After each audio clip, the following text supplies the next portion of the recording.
这岛上的大农场，早晨的，这叫早晨的，叫什么日出啊？早晨的日出。瞧，听着公鸡打鸣的声音。一般的社区的农场里边都不愿意养公鸡啊，怕打扰别人。但这种大农场，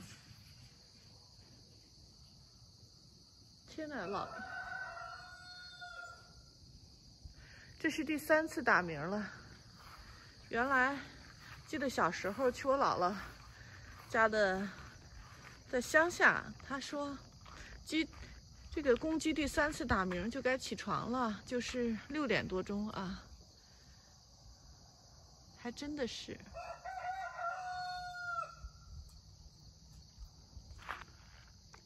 瞧这大农场真气派。好，上面有鸽子，住在他们这个牛草棚里边。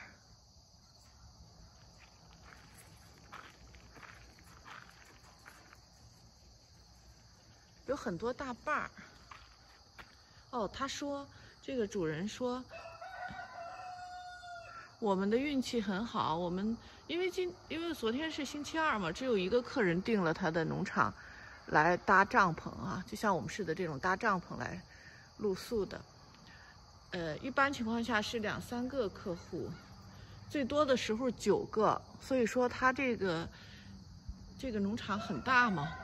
他说一般就在我们这个地方有安排一个客户，还有这个地方是可以安排2个客户或者1个客户最好。这有一个大棚子，如果你举行 party 什么的，利用这个大棚子，瞧，挺好的。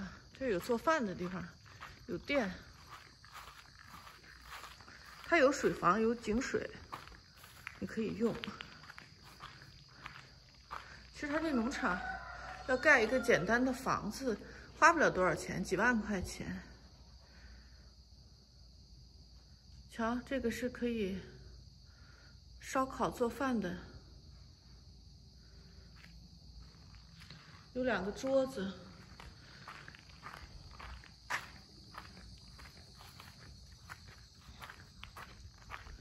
看我们这边，我们这个区这儿也有一个单独可以做饭的地方。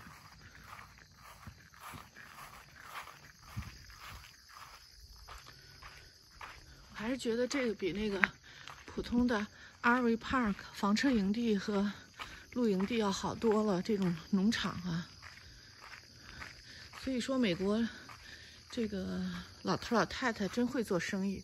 就这个农场，他也不需要去申请什么手续啊，不需要去申请什么房车营地的手续。哎，一群鸽子来了。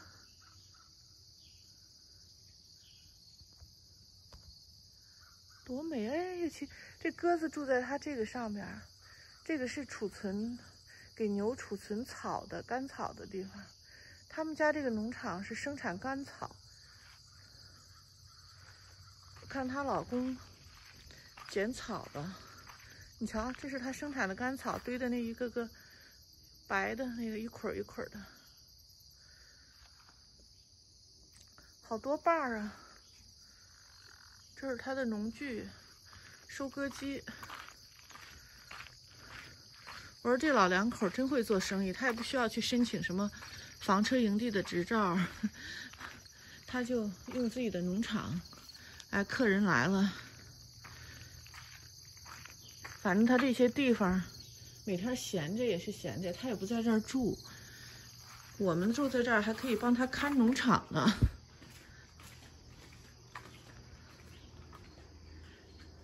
瞧这个，我们这个地方是在这儿做饭的，还有微波炉。瞧微波炉，这做饭的灶台，这都安排的挺好的。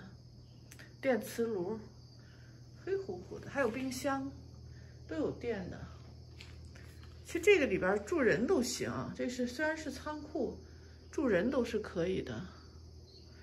我看它灯在哪儿啊？开灯。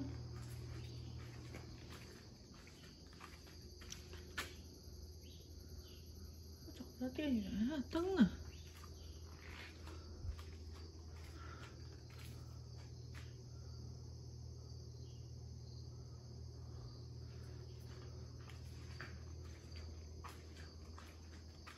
小烤炉挺全乎的，烤面包的炉子，咖啡壶，微波炉，还有一个电磁炉，可以煮东西的，垃圾桶，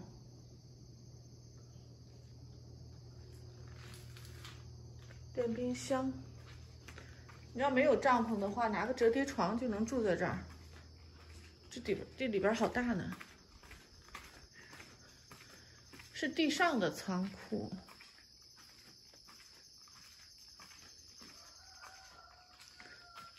那边好像是车库。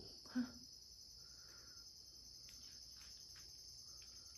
这原来是一个很大的农场，因为在岛上面嘛，就跟我前几天带大家看的那个400个英亩的那个岛啊。原来就是那样子的，只不过我前几天看的那个是没有开发的，也不是没有开发，它上面也盖了房子，跟这个一样，原来也是养牛的，这个就是原来也是一个很大的农场，应该有个几百个 acre， 后来它就慢慢开发了，分割了卖给了很多来这儿建度假屋的一些客户，很多人买，他也不用买那么大啊，他就买个10来个 acre， 然后呢，就那个码头那边，临着码头那儿就很多一片一片的，大概10来个 acre 的，住在那边，主要是享受这边四面临水的这种岛屿的感觉吧。像这个老农场主，他就说他们家原来地可大了，一块一块的都卖掉了。他只保留了现在，这好像大概是200个英亩，来种甘草、养牛，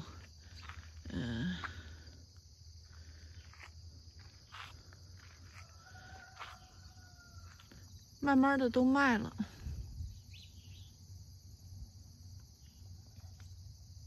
他住在那边，还有一片地方。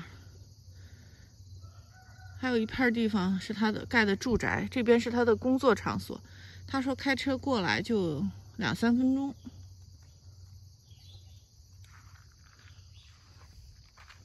转转，早晨这个夕阳，就夕阳去了，日出。一会儿到湖边去看日出更漂亮啊。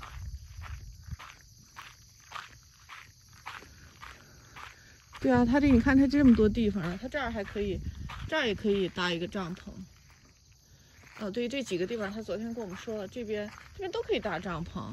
这边你看这片草坪也可以搭，2家可以共用一个厨房，就是对，以这个把门子为分界线，我们家在那边，它这边草坪上也可以再搭一个，只要有草坪的地方就可以搭，这边都可以搭。他说原来人多的时候，这边的草坪。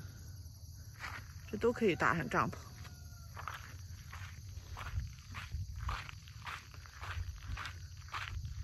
它唯一就是没有给人们安排洗澡的地方。其实那个洗澡的地方不很简单吗？在这儿建个小房子，那个井，他打了一个井嘛，在井旁边建一个小房子，把井水抽上来，上边再装一个太阳能就完了。他没弄，他说没必要，他说你们来这儿人都是去湖里边，他说他们小的时候都是到湖里去洗澡去，因为这边的湖水昨天我去了，真是清澈见底，特别干净。岛上没那么多人嘛，他说你们就去湖里边洗澡，连游泳带洗澡吧，上来不用再冲了，还挺暖和的那水。你瞧这个地方也可以再搭一个。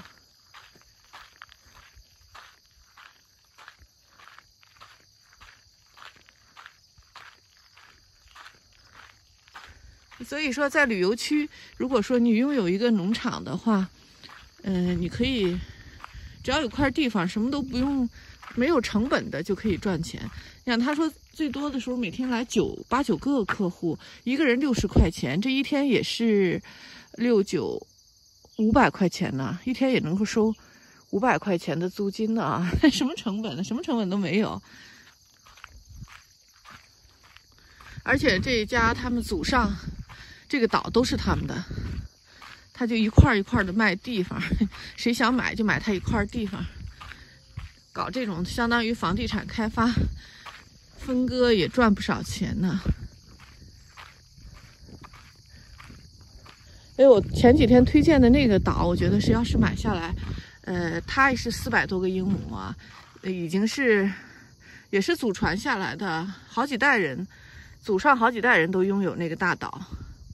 然后现在是分给3个孩子了，这3个孩子都有工作，他们也用不上这个岛，在外地工作了，所以说他们在卖，觉得200万能够买下来。买下来之后，就像这个人似的，你可以在上面开发呀，把那个临着湖的那一部分自己保留一块儿。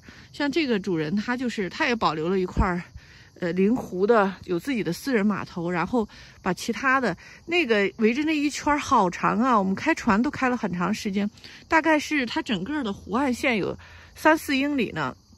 你可以挨着那个湖岸线开发一个一个的那个度假屋，卖给人们，让他自己盖房子也行，或者你给他盖好，统一盖好了也可以。那个盖房子也很简单的，就是一般都是工厂成品的那种小木屋，用大游轮拉过来，安在那儿就可以了。水就不用去打井，愿意打井就打井，不愿意打井的话，你看这个是他打的井，就那个桩那是他，就我们家那帐篷右边那是他打的井。一般你是不需要去打井的。因为那个开发过的那个岛屿，我看他就把湖水，你要是挨着湖边的话，用湖水把它抽上来，抽到一个水房上面，啊，然后呢晒，其实你都不用什么那个太阳能，上面它是有那么黑色的那么一个储水罐，那储水罐抽上来的时候，先经过一道这个净水器的过滤，然后就到这个储水罐里边。这一储水罐晒一天非常暖和，到晚上你洗澡啊、洗手啊什么的，你都不需要像咱们家里边那样还要加热，还要费电了哈。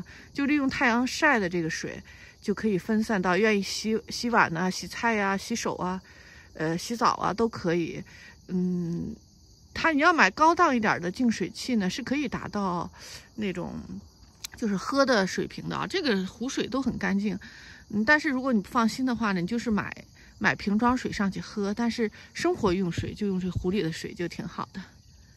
那个岛我觉得真的是要有200万资金的话，买下它来，慢慢的开发，它应该是一个，或者是你要不想卖的话，你建度假村，你就出租嘛，就做 Airbnb， 去那边旅游的，去千岛湖那边旅游的游客那么多，我们订什么这个帐篷地啊，订房车营地啊，订 Airbnb 啊，都是挺贵，而且还挺难订的。你要是晚了之后，根本都订不上。所以说自己沿着湖边，比如说建上几10套度假屋的话，每天做这个 Airbnb 出租，也是能赚很大很大的一笔钱。岛上的农场，谢谢大家观看，欢迎大家订阅、点赞、分享我的频道，拜拜。瞧，早晨的朝阳日出，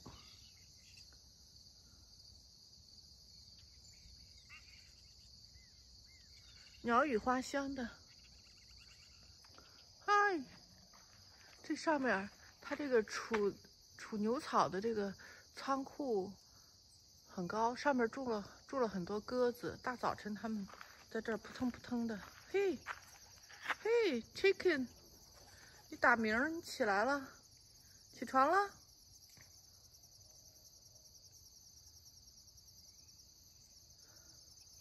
嘿，那鸽子好漂亮啊，还有个花花的，瞧，在那儿呢。刚才飞走了一大，有个10来只，还有几只，是留守的。这又跑了一个。那生产不少干草呢，这一捆儿差不多能卖100块吧，可能60、70块，都存在这个大缸里边、大桶里边。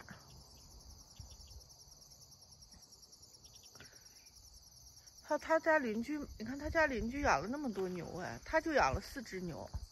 他是为了减税，他不是为了养牛，他主要生产干草。瞧，他家的邻居的一大片牛，20、30只吧。早晨他们就哞哞叫，在这岛上的农场，你早晨起来可以听各种动物的叫声。快吃！这岛上，他这儿就剩了这1只鸡了，也怪可怜的哈。快吃吧！你喂它，它都不知道吃，它可能习惯于吃虫子了。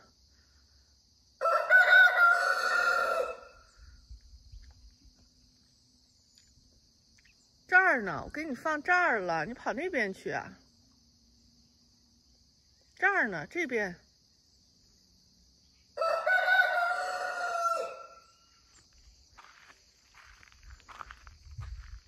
这边这儿呢，看。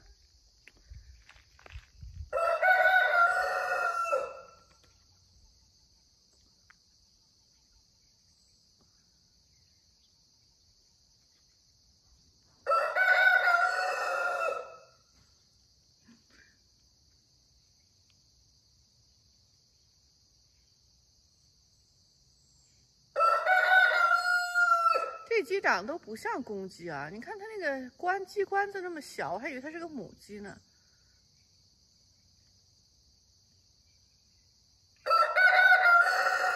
就知道叫，从5点钟就开始叫。